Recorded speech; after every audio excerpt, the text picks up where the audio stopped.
Prezadas senhoras e senhores, amigos, dando-se sequência ao capítulo 21 do Evangelho segundo o Espiritismo. Nós vamos tecer um comentário a respeito instruções dos Espíritos, os falsos profetas.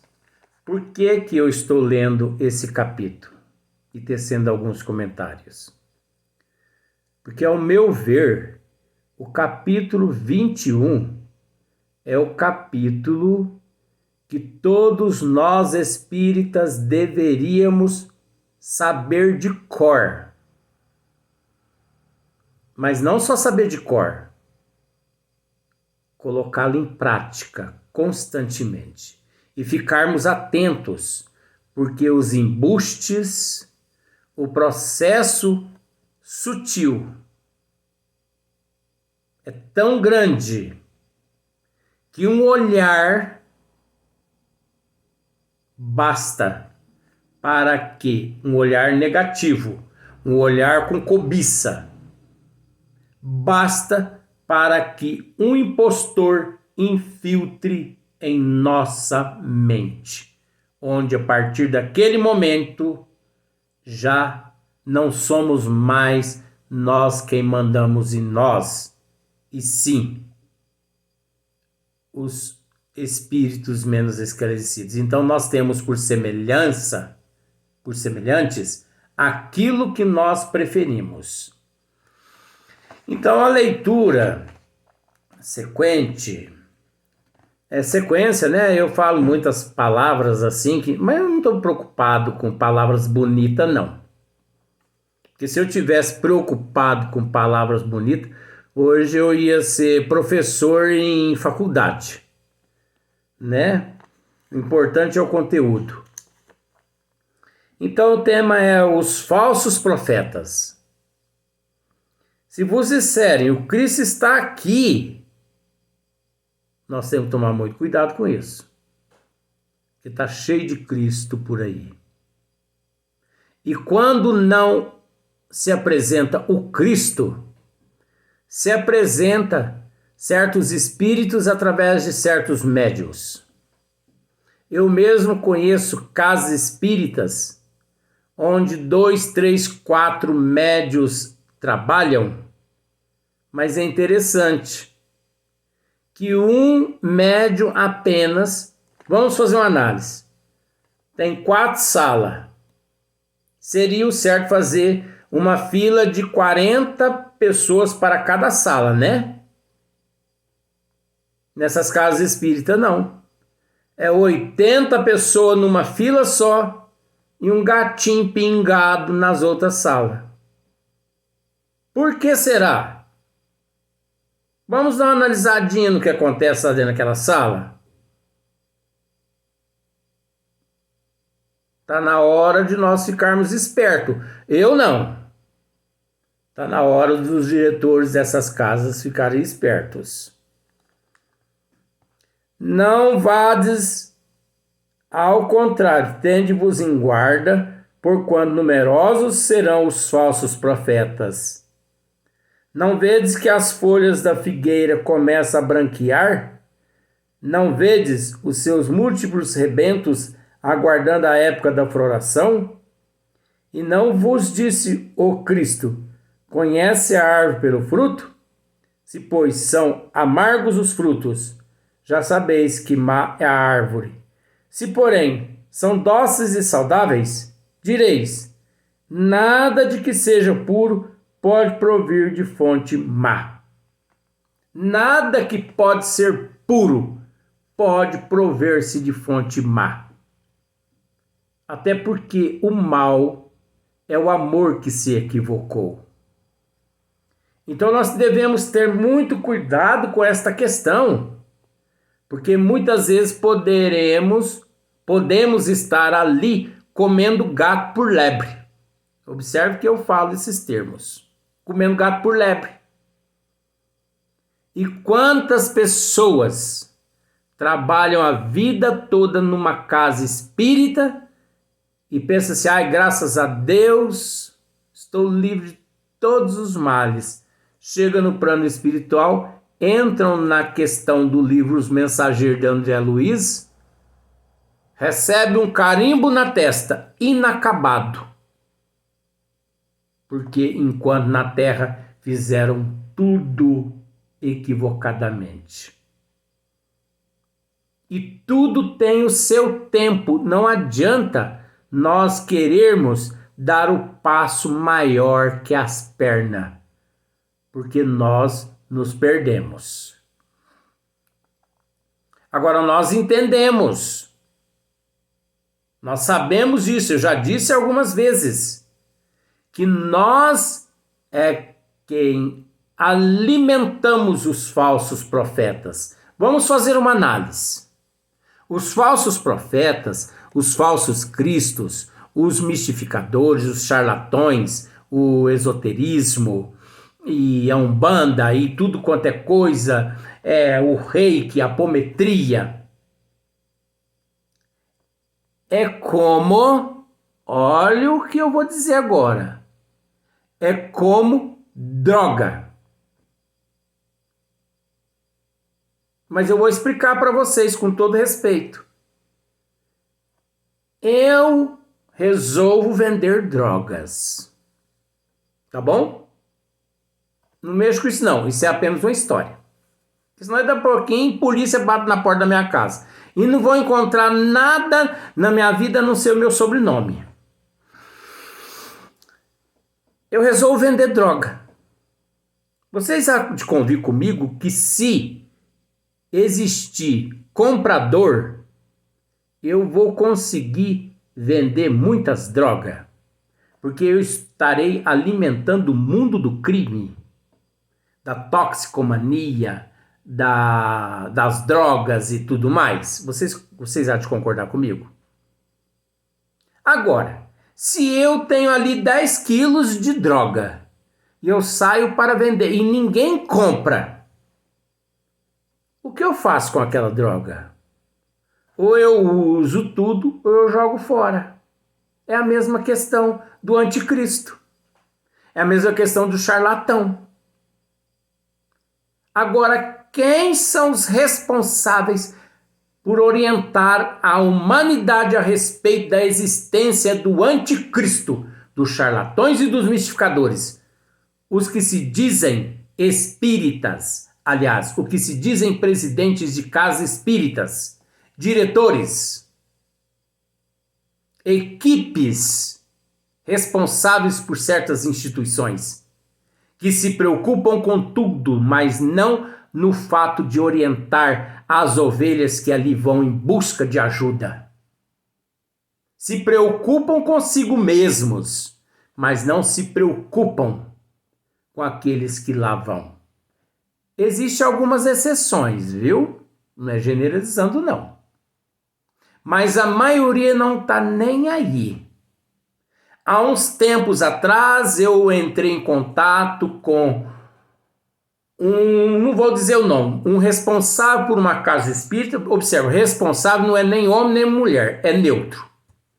Eu entrei em contato com uma pessoa responsável por uma casa espírita e disse assim: olha, você não teria uma caixa de leite para me arrumar, para poder me ajudar nos trabalhos que eu realizo de vez em quando, distribuindo pão e leites para as pessoas à noite, na madrugada?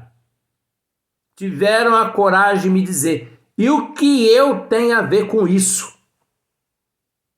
Coitadinho de Jesus.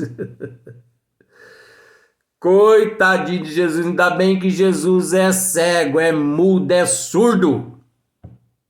Porque senão ele fulminava esse indivíduo. É lógico que é o que eu estou dizendo, porque eu não iria fazer isso que ele não faz. Mas nós não temos responsabilidade sobre o nosso próximo, o nosso amigo. Então, os dirigentes de casa espírita deveriam promover estudos orientando as pessoas antes de colocá-las à mesa para trabalhar em trabalhos de desobsessão, antes de colocá-las na roda de umbanda dentro de casas espírita, antes de colocá-las dentro de salas que atende reiki e apometria, antes de colocá-las dentro de sala de massoterapia. Eu conheço casas que existe trabalho de massoterapia. Jesus amado, não existe maior pouca vergonha que essa. Dentro de uma casa espírita. Vai atender lá na rua. Vai alugar um cômodo para lá e vai incrementar esses trabalhos na onde quiser, menos na casa espírita. Como eu já disse outras vezes, repito, mostre para mim nas obras básicas onde está escrito isso. Kardec defendendo toda essa pouca vergonhagem. Eu calo a boca ou eu venho e peço perdão a todo mundo. Mas nas obras básicas não existe nenhum comentário de Kardec incentivando essa pouca vergonha. Ou essa pouca vergonhagem. Mas os que se dizem espírita resolveram improvisar nas casas espíritas esses rituais. Sabe por quê? Porque isso chama a atenção do público. Porque as pessoas querem ver as casas espíritas cheias de gente. Cheia de gente encarnada. E o interessante é que agora na pandemia, esses que eram muito fiéis a Jesus foram os primeiros a fechar as portas das casas espíritas e de alguma forma abandonar os necessitados. Coisa que Eurípides Barçanufo não fez na época de 1918, que foi milhões de vezes pior que o coronavírus. Sabe por quê? Porque a gripe espanhola matou 50 milhões de pessoas no mundo. 50 milhões! Quantos mil pessoas morreram no coronavírus até agora?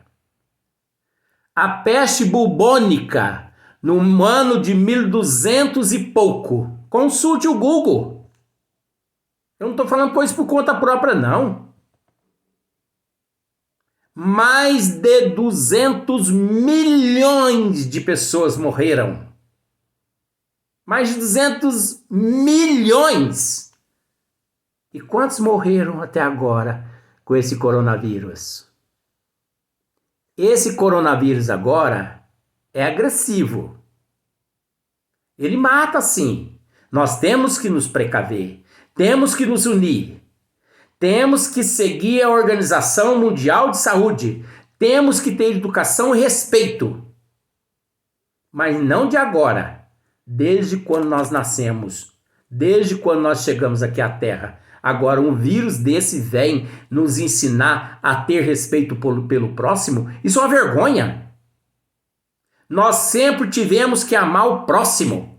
Não é um vírus desse que tem que vir e fazer-nos amar um ao outro, não. Jesus nos disse, amai-vos uns aos outros como eu vos amei. Agora, como nós não praticamos o que Jesus disse, foi preciso de um vírus vir e nos ensinar como higienizar as mãos. Isso é uma vergonha. Você depois que vai ao banheiro, seria toalete. Você depois que vai ao banheiro, você não usa lavar suas mãos? É engraçado, né? Aí vem um vírus. E você é obrigado a pôr máscara na cara. Seria rosto. Mas é cara mesmo. Você é obrigado a higienizar as mãos. Ora, gente, isso é uma falta de vergonha. Isso é uma falta de respeito para conosco mesmo. É inadmissível o que está acontecendo aqui na Terra e nós não enxergamos. E outra coisa. Esse coronavírus, 99% está sendo mantido pelos políticos do Brasil e do mundo. Isso é interesse público.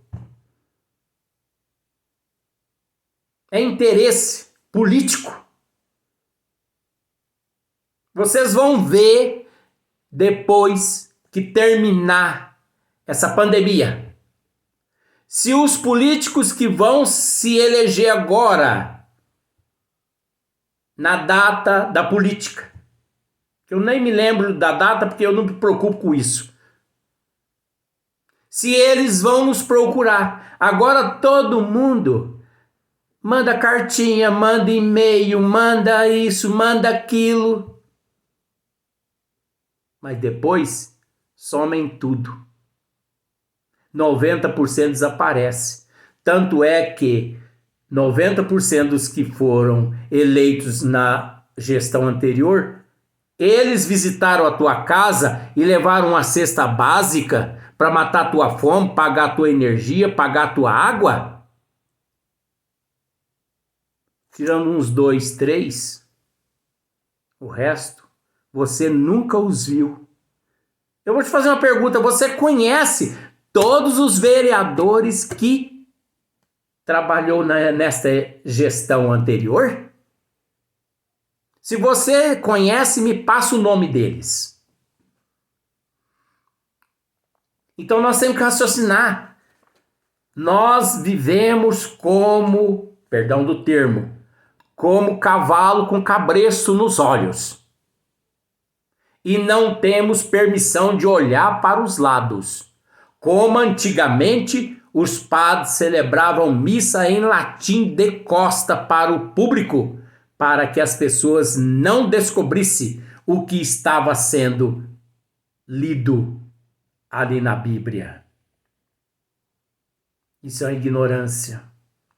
Então, porquanto numerosos os falsos profetas, não vês que as folhas, mais para frente, não vês que as múltiplos rebentos aguardando a época da floração, e não vos disse o que se conhece a árvore pelo fruto. Se, pois, são amargos os frutos, já sabeis que má é a árvore. Se, porém, são doces e saudáveis, direis, nada que seja puro pode provir de uma fonte má. Já tinha lido, me desculpe. É assim, meus irmãos, que deveis julgar. São as obras que deveis examinar. Se os que se dizem investidos de poder divino revelam sinais de uma missão de natureza elevada, isto é, se possuem no mais alto grau as virtudes cristãs e eternas, a caridade, o amor, a indulgência, a bondade que concilia os corações, se em meio das palavras apresentam os atos podereis, então dizer, esses são realmente enviados de Deus. Quem pode duvidar de irmã Dulce da Bahia, de Salvador? Quem duvida das capacidades amorosas, do carinho de Madre Teresa de Calcutá? Quem duvida das capacidades de Padre Donizete Tavares de Lima, né? Quem duvida da capacidade espiritual, da bondade, do amor do Papa João Paulo II? Porque esse Papa que está aí, eu já disse e repito, é um impostor. Ele é o representante do anticristo na terra. Vocês podem me apedrejar, mas um dia vocês verão o que ele vai cometer dentro do clero.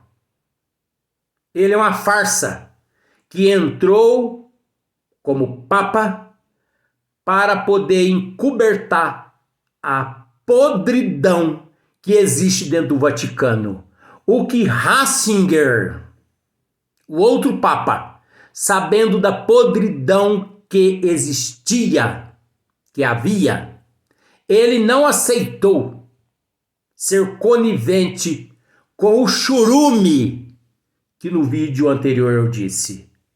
Por isso ele resolveu renunciar do que permanecer conivente com aquela pobreza, com aquela podridão. Aí, o que o anticristo fez? Elegeu mais um conivente ao nível do anticristo aqui na terra para comandar a igreja que já se encontra, o Vaticano, que já se encontra essa religião em decadência em todos os sentidos. No entanto, a perda de adeptos por ano são milhões que vão embora em busca de consolo, porque estão acordando, porque o que apenas aplica ali dentro é só mentira, é só enganação e em muitas outras seitas religiosas. Mas um dia, o que eu estou dizendo aqui, vocês vão presenciar. A ruína, como Roma se transformou em pó. Muitas doutrinas também que não têm o Cristo como a base, e sim o dinheiro, a luxúria, vão se transformar em pó. E permanecerá em pé apenas aqueles que, como Jesus disse, quando alguém lhe procurou e disse: mestre, sua mãe e teus irmãos estão lá fora te procurando, te esperando. Ele disse: quem é minha mãe? E quem são meus irmãos? Senão aqueles que fazem a vontade do meu Pai que está no céu. Então aqueles que estiverem com Cristo, honrando as normas de Deus, vão permanecer de pé. Aqueles que não, vão se sucumbir. Então depende de nós, queridos irmãos, e de mais ninguém. Então, quando nós olhamos para Francisco Cândido Xavier, Divaldo Pereira Franco e muitos outros, Raul Teixeira, Allan Kardec, Francisco de Assis, não é mesmo? Emmanuel e muitos outros seres, Sheila Meimei, Dr. Bezerra de Menezes, Sr. Tomás Novelino, aluno que foi de Francisco, do professor Eurípides no ano de 1917, 16, sabe? Frederico Peró, Sr. Mariano. Esses seres não cobravam um centavo pela caridade que fazia aos necessitados.